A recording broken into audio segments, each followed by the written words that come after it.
até 1904, quando nasceu Dvorak. Bom, ele tinha 30 e poucos anos, ele recebeu um prêmio do governo austríaco para incentivar grandes talentos. E o regente da ópera de Viena era Ebert. Depois foi Brahms. Ele ficou muito amigo de Brahms. E eles gostaram tanto do Dvorak que queriam que ele fosse para Viena, para poder estar com a famosa cultura germânica que era muito forte na época. Mas o Dvorak, ele era muito ligado no folclore, nas danças tchecas, ele gostava muito, ele era apaixonado pela terra dele.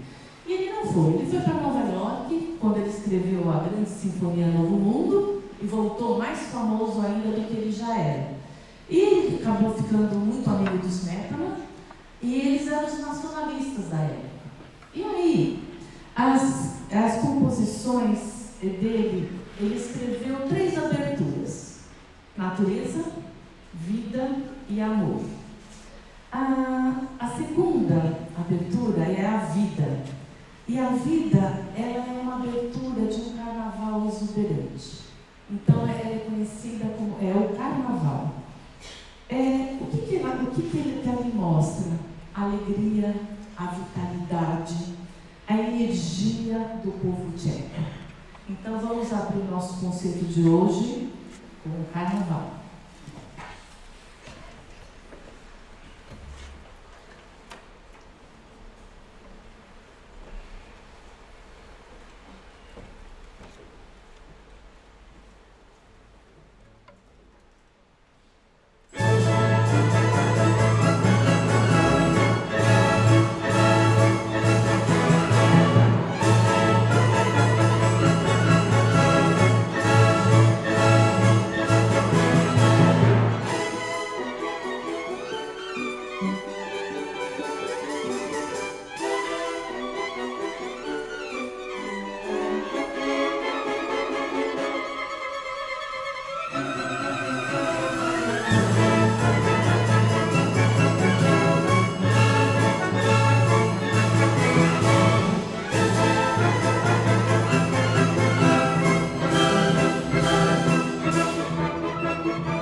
Carnaval de crente, né? Bom, Johann Strauss II, 1825, 1899. Estamos bem contemporâneos esse conceito. Bom, uma família austríaca de músicos e compositores de dança. Tem o Strauss estamos falando é o Strauss Filho, violinista. Ele dirigia a própria orquestra dele e o pai tinha uma orquestra também. Eles competiam, até que, acho que foi em 1849, fizeram as fases e resolveram juntar as orquestras. E ele ficou muito... Ele é o famoso rei das valsas, sem dúvida nenhuma. A maior parte das valsas são dele. Bom, em Viena, todo ano novo, o regente geralmente escolhe os bis, né? A música final para oferecer para a plateia. Lá em Viena não tem como a plateia escolher bis. Todo concerto de ano novo tem que ter o Danúbio Azul, que é a valsa Amor, né, do filho, e a marcha Radiski, que é do pai. Então é assim, obrigação, porque a plateia e o povo pede. Então, o Danúbio Azul ficou conhecido como hino nacional da Áustria de tão popular. Sabe onde que estreou? No Carnaval. O Carnaval da Áustria foi 15 de fevereiro de 1867. A Associação Masculina de Canto Coral encomendou essa obra para Strauss. Só que ele falava que ele não tinha condição de compor, que ele não estava com espírito para fazer uma música tão alegre, porque eles estavam em guerra com a Prússia. E aí, a paz foi assinada em 3 de outubro de 1866. Aí ele falou, agora eu estou pronto para fazer esse carnaval. E foi inaugurada no balneário, era de piscinas, lá em Viena. Então vamos agora ao famoso Danúbio Azul, vamos tocar até a valsa 10. Ele sempre faz uma introdução e depois as valsas, porque as pessoas eram tiradas para dançar. Então era uma valsa, 2 valsas, e assim movimentava-se todo o baile. Tá bom?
1935 a 1921.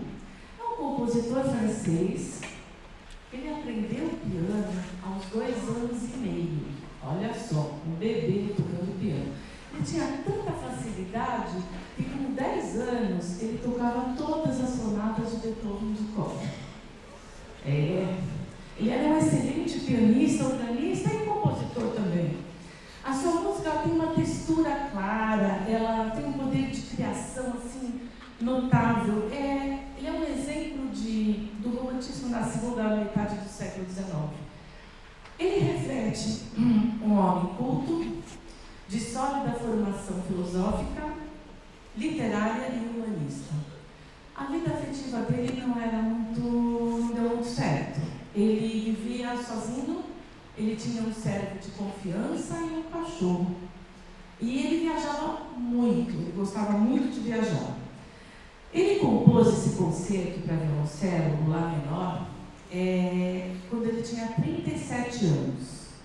Ele escreveu para um músico que tocava viola de gamba, o Auguste Tolbeck.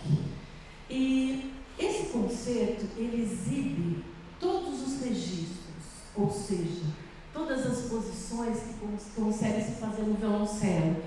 E mesmo os registros assim, não tão que destacam o som, ele consegue fazer o violoncelo sobressair dentro da orquestra. Ele foi considerado o melhor concerto de cello por Rachmaninoff e por Shostakovich. Bom, ele rompeu também numa convenção. Um concerto tem 3 movimentos, de velocidades diferentes. Ele fez uma coisa só. Ele fez um único movimento contínuo. Não para, mas ele fez os 3 movimentos dentro. Só que ele não para porque ele gosta de dar aquela sensação de um todo. Então, o primeiro tema, depois tem o segundo, o terceiro, só que você olhando, você não percebe onde começa o primeiro, o segundo, o terceiro, porque é uma coisa contínua. Então, tem o allegro manotroppo, o allegretto com moto, allegretto com movimento, né? Ele lembra um minueto. E ele, dentro deste, tem uma cadência. Então, o que é a cadência? É a hora que a orquestra para e o solista faz uma cadência, uma parte sozinho. Bom, nós vamos tocar o segundo movimento, que é esse do minueto, que vocês vão perceber. E vocês vão perceber que o violoncelo ele tem um papel declamatório, ele está falando dentro do concerto. E para isso nós vamos chamar a nossa violoncelista, a Natália Mioto, para fazer o solo.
próximo compositor também é contemporâneo.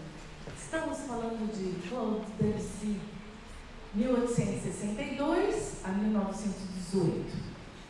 Gente, ele morreu num bombardeio em Paris na Primeira Guerra Mundial com 55 anos. Uma pena, porque se ele tivesse aproveitado mais a vida dele, nós teríamos muito mais obras maravilhosas.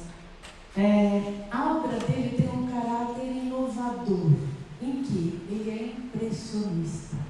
A música dele dá impressão de vento, impressão de sentimento, parece que você sente o sentimento no ar.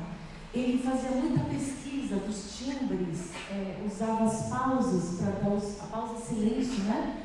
Para cortar, para dar aqueles efeitos. É uma nova concepção de concepção musical. Ele escreveu a Suite Bergamaschi para piano, são prelúdios, em 1890. Ele tinha 20 anos quando ele escreveu isso. E o Clair-de-Lune é o terceiro movimento. É uma canção sobre um poema de Verlaine. Ele descreve a alma. E a alma, para ele, era um lugar com melancolia e sonho. É um lugar que tem beleza e tristeza. E é uma obra muito conhecida. E hoje vocês vão ouvir na orquestração da FISA. Vamos lá.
leve demais, né? Muito gostoso. De tocar em mim. Bom, vamos caminhar agora para 1856 até 1924, enquanto viveu Puccini. Puccini escreveu uma obra em 3 atos, o Turandot.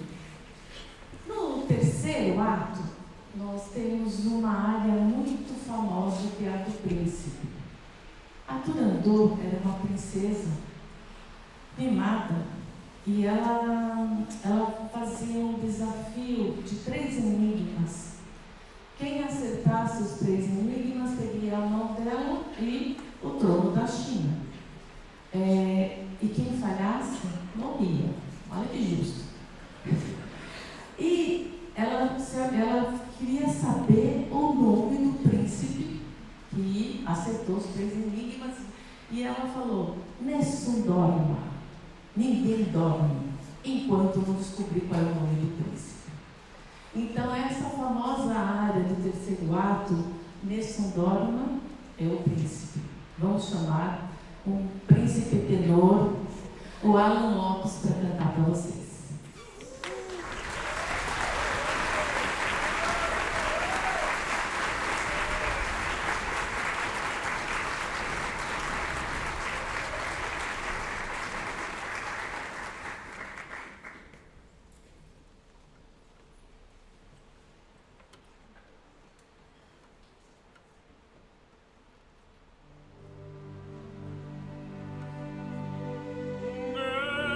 Nessun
Ainda bem que ele não morreu, né? Tô dando uma Ai, tem gente chorando de monte, que lindo! Aproveita, gente. Chorar de emoção é limpar a alma, é muito bom. Muito bom.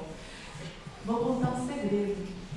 Ele contou pra mim, o Alan, que a hora que toca o gong, ele tem que não prestar atenção, senão ele se emociona e chora. Então não são só vocês que se emocionam.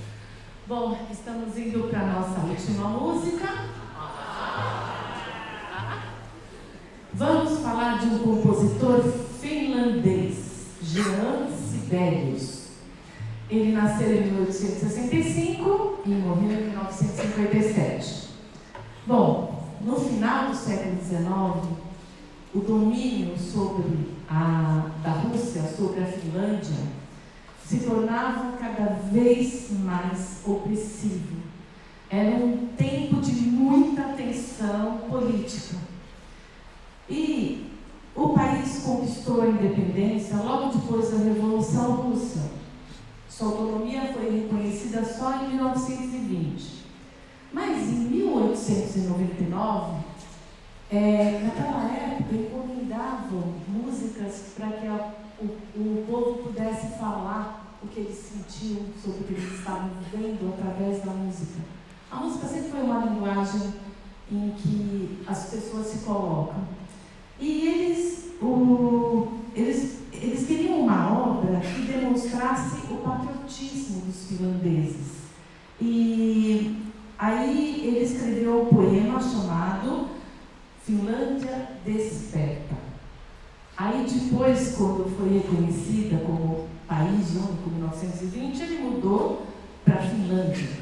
Então o que acontece? Vocês vão sentir melodias fortes, turbulentas, que tenham crescendo, que é a luta do povo finlandês para poder se independer da Rússia.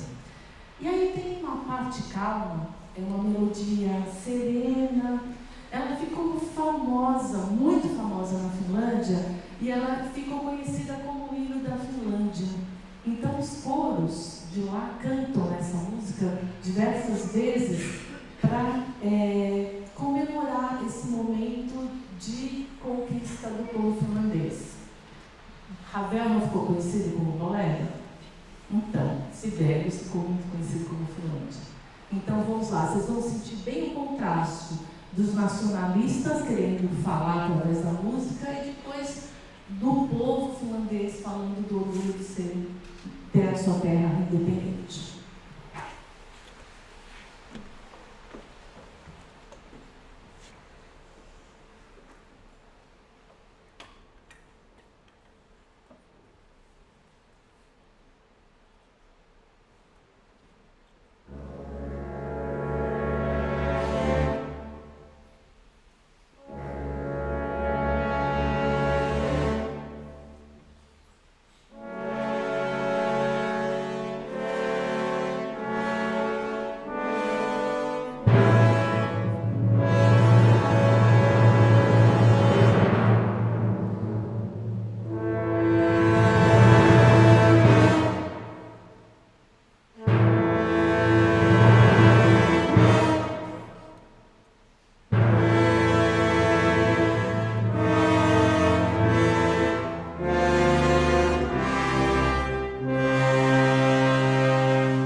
música brasileira, né?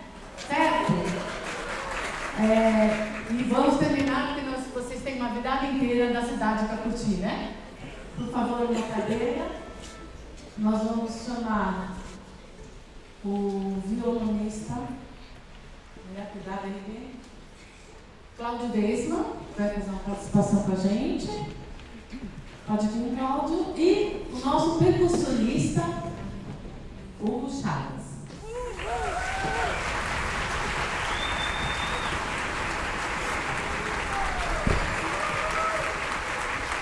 Como nós mostramos, como as pessoas usavam as músicas para expor os seus sentimentos, em 1966 teve um festival de música brasileira em que o Jair Rodrigues ganhou junto com o Chico Buarque de Holanda. E nós estamos aqui de Jair Rodrigues. Vamos tocar a música que ganhou o festival, de Geraldo Vandré, Disparado.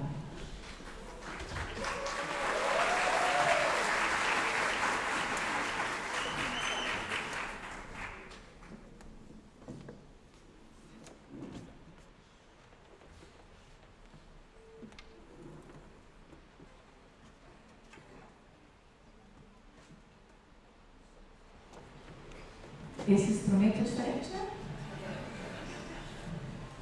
né? Esse arranjo foi feito pela Liliana Dai, que está ali, ó. Nós trabalhamos juntas esse arranjo. Obrigada, vamos lá. E ela que confeccionou esse instrumento.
che non